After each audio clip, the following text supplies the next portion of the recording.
প্রতিদিনের মতো সকাল 6টায় শ্রী ঠাকুর ও শ্রী মায়ের কথা শোনার জন্য আপনাদেরকে স্বাগত জানাই। বালেশ্বর জেলার কোঠারে বলরাম বোসের জমিদারি। রামেশ্বর যাবার পথে মা নামলেন কোঠারে। থাকলেন প্রায় 2 মাস। দেবেন চাটুর্যে কোঠারের পোস্টমাস্টার। পাকে চক্রে পড়ে খ্রিস্টান হয়েছিল, এখন আবার মাকে দেখে ইচ্ছে হয়েছে সব আসে ফিরে আসতে। মা অনুমতি দিলেন।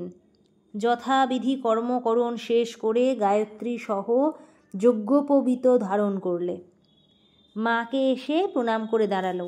মা তাকে দীক্ষা দিলেন। প্রসাদ রূপে দিলেন একখানি নিজের কাপড়। মায়ের কাছে কারুর কোনো দেরি নেই, যখন হোক চলে এলেই হলো। জানবে আমি তোমার জন্মমৃত্যুর সাথী, তোমার সুখ দুঃখের সঙ্গিনী, তোমার অনন্ত যাত্রার একমাত্র সহচরী। একবার মা যাব বলো, মাতৃ অন্নেই আর শিশুর মতো ব্যাকুল হয়ে ওঠো, ঠিক আমাকে পাবে। খুর্দা রোড পেরিয়ে চিল্কার হ্রদ চোখে পড়ল। সবে ভোর হয়েছে, উড়ে চলেছে বকের পাতি, আবার ঝাঁক বেঁধেছে নীলকণ্ঠের দল। পাখি দেখে মা ছোট বালিকার মতো উছলে উঠলেন খুশিতে। নীলকণ্ঠ পাখি দেখে প্রণাম করলেন যুক্ত করে। বহরমপুর হয়ে মাদ্রাজ হয়ে এলেন মাদুরা। মাদুরায় সুন্দর নামে শিব ও মীনাক্ষীর মন্দির, পাশেই শিবগঙ্গা নামে সরোবর। মা স্নান করলেন। স্ত্রীলোকেরা দ্বীপ জেলে রেখে যায় শিবগঙ্গার পাড়ে, মাও দ্বীপ জেলে রেখে গেলেন। চারদিকে সব দেবালয় দেখা যাচ্ছে। সব দেবালয় দেখছেন আর বলছেন, ঠাকুরের কি লীলা। রামনাদের রাজা স্বামী বিবেকানন্দের শিষ্য মন্দিরের কর্তৃপক্ষকে চিঠি দিয়ে পাঠিয়েছেন, আমার গুরুর গুরু পরম গুরু যাচ্ছেন, সব ব্যবস্থা করে দিও। দুষ্পার জলধির ওপর সেতু বেঁধেছেন রামচন্দ্র। লঙ্কা থেকে উদ্ধার পেয়ে অযোধ্যায় ফেরবার পথে স্বামীর কীর্তি দেখে বিস্ময়ে ও আনন্দে অভিপ্লুত হলেন সীতা। ভাবলেন এ কীর্তি এখানে শাশ্বত করে রেখে যেতে হবে, এখানে প্রতিষ্ঠিত করতে হবে শিবমূর্তি। হনুমানকে বললেন, শিব নিয়ে এসো। জানকীর আদেশ। হনুমান তখনই মহাবলভরে যাত্রা করল শূন্য পথে।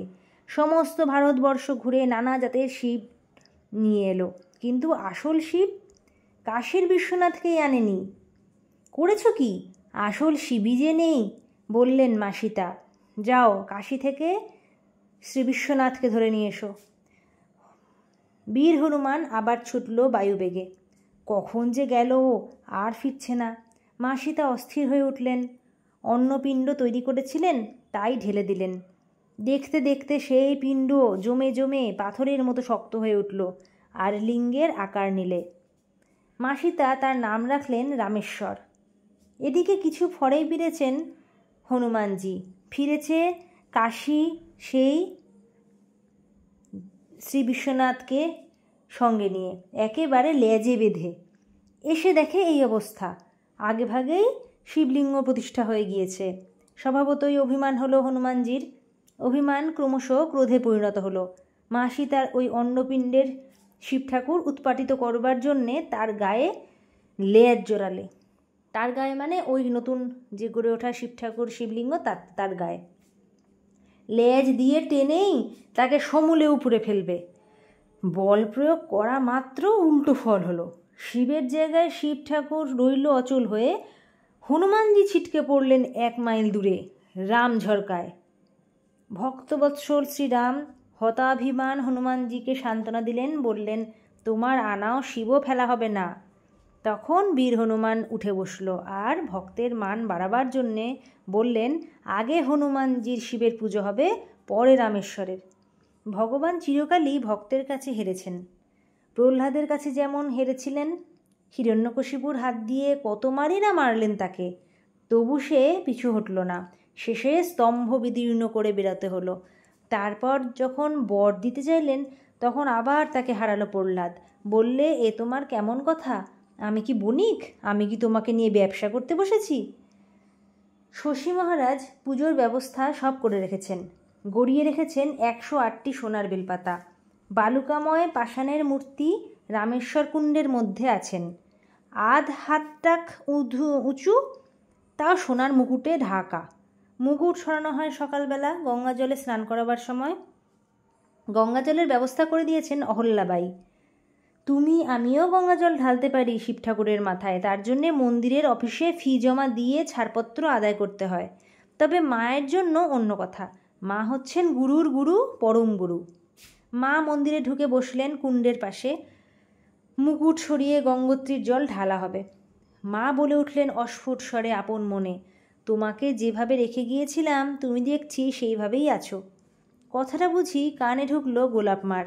সমস্ত গা রোমাঞ্চিত হয়ে উঠল। উৎসুক হয়ে ঝুঁকে পড়ে জিজ্ঞেস করলে, কি বললে মা? আর কি বলে, নিজেরও অলক্ষ্যে কখন বেরিয়ে পড়েছে মুখ থেকে, আর কি দ্বিরুক্তি করেন। মানে যারা বুঝতে পারেননি তাদের জন্য খুব সংক্ষেপে বলি, এই যে একটু আগে শ্রীরাম এবং মা সীতার আর হনুমানজিকে নিয়ে যে গল্পটি বললাম, সেই কাহিনীর সূত্র ধরেই কিন্তু এই কথা। মানে ওখান থেকে আপনারা যারা জানতেন না তারা নিশ্চয়ই শুনলেন যে মা সীতা কিন্তু ওখানে সেই শিবলিঙ্গের প্রতিষ্ঠা করেছিলেন।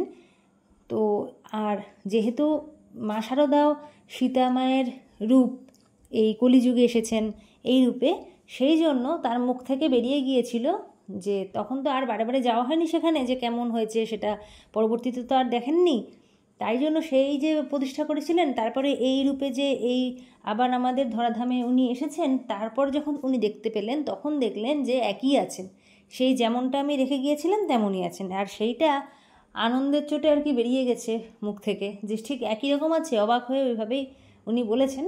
তো সেইটা গোলাপ মা শুনে ফেলেছিলেন যে তুমি কি বললে, আর ওইটা যদি আরেকবার বলে তাহলেই তো পুরো ধরাই পড়ে যাবে যে উনি আসলে মা সীতার আবার এই রূপে জন্মগ্রহণ করেছেন আমাদের কাছে। সেই জন্য মা আর কিন্তু সেই কথাটি বললেন না।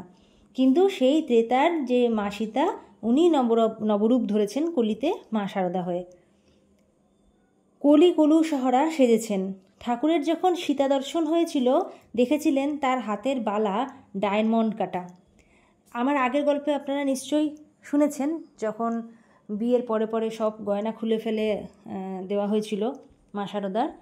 যারা শোনেননি তারা শুনে নেবেন, বা আমি চেষ্টা করব ডিসক্রিপশান বক্সে দিয়ে দেওয়ার বা কমেন্টে সেই লিঙ্ক।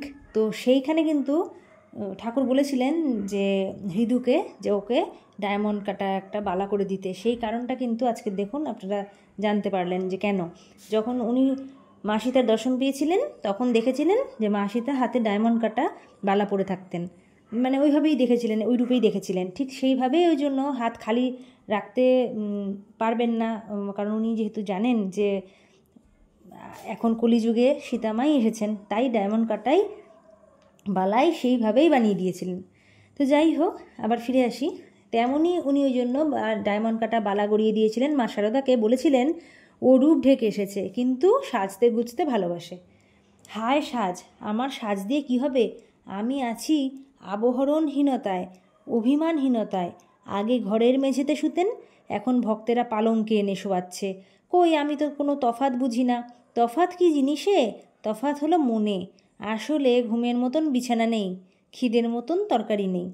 যদি আমার অভাববোধেরই অভাব হবে, তবে আমার কিসের দৈন্য? যদি শত দুঃখেও আমি দুঃখ না পাই, তবে দুঃখ নিজেই দুঃখিত হয়ে চলে যাবে। মনের প্রসন্নতাই বিষ্ণুর পরম পদ। আমার মধ্যে যখনই জাগবে প্রসন্নতা, তখনই জানবে আমি পরম পদলীনা। কিসের অভাব আমার? ভূমিতল থাকতে শয্যার কি দরকার? কি হবে উপাদানে? আমার বাহুই তো স্বাভাবিক উপাদান। যখন অঞ্জলি আছে তখন কি হবে ভোজন পাত্রে? মানে হাত পেতেই যদি খাওয়া যায়, তাহলে আবার ভোজন পাত্র দিয়ে থালা বাটি এসব দিয়েই বা কী হবে? বৃক্ষ কি আর ভিক্ষা দেয় না? সরোবর কি শুকিয়ে গেছে? পাহাড়ের গুহা কি রুদ্ধ? মানে বৃক্ষ থেকে তো আমরা ফলমূল পাই, সেটাই আমাদের কাছে ভিক্ষা। সরোবরে আমরা জল খেতে পারি। মা বলছেন, মায়ের মনের কথা। তো পাহাড়ের গুহাতেও থাকা যেতে পারে। আর ভগবান শ্রীহরি কি শরণাগতকে রক্ষা করা ছেড়ে দিয়েছেন? তা যদি না হয় আমার তবে কিসের অপ্রতুল? মানে গুহাতে থাকতে যদি ভয় হয় যে বাঘসিংহ আসবে, তো সেখানে শরণাগত শ্রীহরির কাছে তিনি কি তাহলে রক্ষা করবেন না? নিশ্চয়ই করবেন। তাহলে আর কিসের অপ্রাচুর্য। আবার আগামীকাল ভোর 6টায় মা ও শ্রী ঠাকুরের কথা শোনার আমন্ত্রণ জানিয়ে আজকের মতো ভিডিও শেষ করছি। সবাই বলুন জয় শ্রী ঠাকুরের জয়, জয় শ্রী মায়ের জয়।